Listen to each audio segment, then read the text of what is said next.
Salut tout le monde, on se retrouve aujourd'hui pour une nouvelle vidéo. On est en route vers le quartier de Shibamata qui est au nord-est de Tokyo. Aujourd'hui, petite journée tranquille, il est midi, on prend à la cool, on n'a pas grand chose à faire. Shibamata, c'est un quartier assez ancien de ce que j'ai vu, un peu bloqué dans l'air du temps avec des petites ruelles, des temples, des endroits sympas à balader. Et ensuite on ira ce soir à Akaban, qui est au nord-nord-nord de Tokyo. Akaban, je crois que c'est un quartier pareil, un petit peu tranquille, mais assez bien desservi du coup de Tokyo. Et donc je crois qu'en fait il y a pas mal de trucs le soir, on verra bien ça. Aujourd'hui, petite journée tranquille, il est midi, à la cool, il n'y a pas beaucoup de trucs à faire. Comme vous pouvez le voir, petit bonnet, petite polaire, il commence à faire assez froid à Tokyo. Il y a un peu de vent, je pense que vous l'entendez, mais ça va, ça reste agréable. Il fait pas non plus hyper froid, pas de là à mettre des gants, des cache-oreilles, des trucs comme ça. Mais voilà, petite température hivernale qui approche petit à petit. Donc franchement ça fait du bien. On peut sortir sans transpirer comme un veau et c'est assez agréable. Voilà.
Et voilà, on est dans le quartier actuellement, le long de la rivière Arakawa, donc le quartier Arakawa, il me semble que c'est ça. C'est un quartier pareil, c'est pas très loin de Shibamata où on était ce matin, et c'est très paisible, il n'y a pas grand chose à faire. De toute façon, c'est la troisième fois que je viens à Tokyo, donc les choses à faire et les trucs vraiment à couper le souffle et connus, etc., je les ai fait, refait et refait. Donc j'y retournerai d'ici que je quitte la ville, je quitte d'ici 2 semaines à peu près, mais il n'y aura plus de gros trucs de fou que vous allez découvrir ici. Ça sera juste des petites balades. Et moi ça me régale. Des petits temples qu'on a vu ce matin, des petits sanctuaires un peu paumés, très paisibles, des petits trucs comme on a fait ce matin, etc. Franchement super paisible, tout ce que j'ai besoin. Petite précision sur Shibamata que je vous ai pas dit ce matin, parce que je ne savais pas. En gros c'est une ville qui est connue parce que c'était une ville qui était très présente dans les films de Tora-san. Tora-san, en gros, c'est un personnage qui a fait une 50aine de films. En gros, il partait à chaque fois à l'aventure dans toutes les préfectures du Japon. Et le film, c'était ça. Et à la fin, il revenait à Shibamata, c'était sa ville de départ. Et donc les gens y vont parce que y a un musée qui récapitule un petit peu les films. Je crois que c'est des films des années 60, quelque chose comme ça.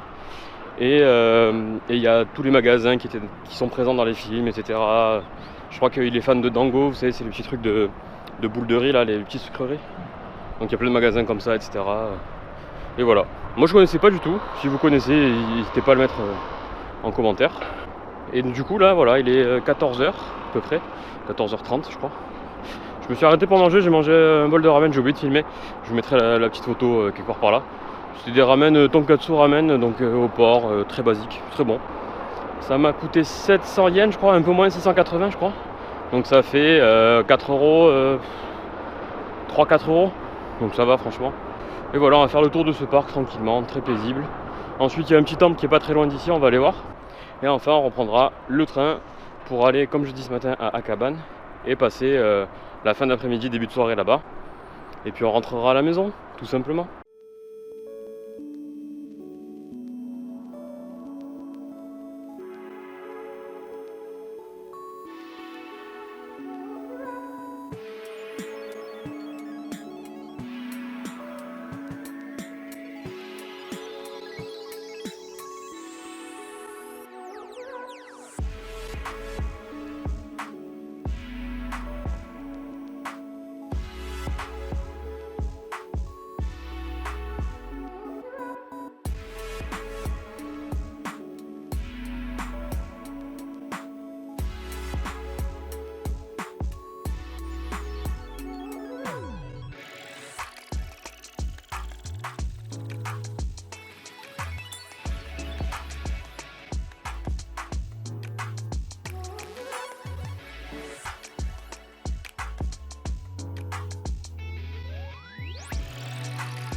Encore un repas formidable. Je me suis régalé. Donc comme vous avez vu, je suis allé manger ce qu'on appelle le oden. Le oden du coup c'est plus ou moins le pot-au-feu japonais, même si en vrai de vrai ça n'a rien à voir. Mais c'était bon, il y avait une viande de bœuf. Donc bien tendre, bien cuite très longtemps. C'était pas mauvais ça. Il y avait avec ça un œuf, classique. Il y avait du konjac il me semble sur une des brochettes. Konjac c'est une sorte d'algue un peu caoutchouteuse. Ça prend le goût de ce que tu lui donnes à côté quoi. Donc ça va. Il y avait une sorte de fish cake. Donc je sais pas trop exactement comment se préparait, mais ça avait le goût du poisson quoi. Et il y avait un gros navet, il me semble que c'était un navet ou une sorte de radis, quelque chose comme ça.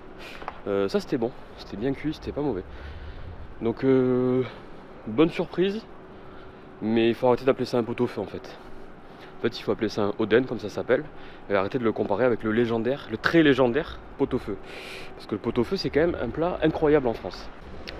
Deuxième plat que j'ai pris, c'était des tempura. Donc il y avait un peu de tout. J'ai pris un assortiment en fait, je savais même pas. Je montrais sur la carte parce que c'est écrit en japonais. Donc j'ai dit tempura et j'ai montré un peu. Elle m'a dit je sais pas quoi, j'ai dit oui. Voilà. Et ça pour le coup c'était très très bonne. Donc il y avait crevettes classiques, aubergines, une courge ou une sorte de courge potiron. Il y avait qu'est-ce qu'il y avait d'autre? Je me rappelle plus. Il y avait le radis japonais et il y avait un poivron. J'ai trouvé ça incroyable. Un poivron cuit en tempura, trop bon, vraiment bon. Et il y avait un ou deux autres légumes. Il y avait 5 légumes je crois. Courge, aubergine, poivron, radis. Il m'en manque un. Mais c'était une sorte de courge aussi je crois. Ben voilà, franchement bien cuite, bien légère et tout. Des bonnes tempura pas trop grasses. Donc je me suis bien régalé. Et le dernier truc, c'était ce pourquoi à la base je suis allé dans ce restaurant. C'est les udon. Les udon en fait c'est les grosses nouilles japonaises. Il y a deux types de nouilles au Japon. Il y en a beaucoup plus que deux. Mais il y en a deux types qui sont japonais. Le reste c'est des ramen, c'est des trucs importés de la culture chinoise. Mais je crois que les deux seules japonaises, c'est les soba. Donc c'est les nouilles de sarrasin. Et c'est les udon. Donc c'est les nouilles comme ça. C'est du blé classique il me semble. Mais elles sont très épaisses, très élastiques, très caoutchouteuses. Et j'ai commandé, pareil, j'ai pris au hasard sur la carte. J'ai vu que c'était dans la section udon, j'ai dit hop, ici. Et en gros, j'ai commandé un plat qui s'appelle le bukake udon. Et c'est un plat avec plein de trucs dedans. Donc il y avait des œufs, il y avait des algues, il y avait des oignons, il y avait un peu de tout. Et c'était froid. Donc ça m'a surpris au début de manger mes udon froides. Mais c'était très très bon, franchement très bon. En gros, le resto où je suis allé, c'est un resto spécialisé dans les udon. Donc c'est ce qu'ils savent faire quoi. Et franchement très bon. Et à côté de ça, j'ai pris un lemon sour. Donc c'est une sorte de gin tonic quoi, en gros. Et voilà, et tout ça, ça m'a coûté 3600 yens. Ce qui nous fait 21, un peu plus de 21 euros, 22 euros je pense, un truc comme ça. Donc un peu cher forcément. Mais il faut savoir que j'ai pris beaucoup trop à manger. Et que du coup j'ai pris un doggy bag, là j'ai des tempura qui sont encore dans mon sac. Parce qu'en fait j'ai commandé, mais à chaque fois j'ai commandé que des assortiments, j'ai pas commandé un plat unique. Donc je lui ai demandé, j'ai mis un petit message en Google Traduction. J'ai beaucoup trop commandé, je pensais pas. Est-ce que c'est possible d'emporter les tempura? Elle m'a donné un sac et voilà. Cette journée s'achève ici. Je suis donc dans le quartier de Akaban. Akaban. Je sais pas trop exactement la prononciation. Et puis pas très loin de chez moi, donc ça va pour rentrer. On est à la cool, on est à une bonne grosse trentaine de minutes je pense. Et donc voilà. Je vais rentrer tranquillement. Je vous remercie comme d'habitude d'avoir suivi. N'hésitez pas à partager, mettre un pouce bleu, laisser un commentaire, faites ce que vous voulez. Je vous souhaite une très bonne journée ou une bonne soirée et je vous dis à la prochaine.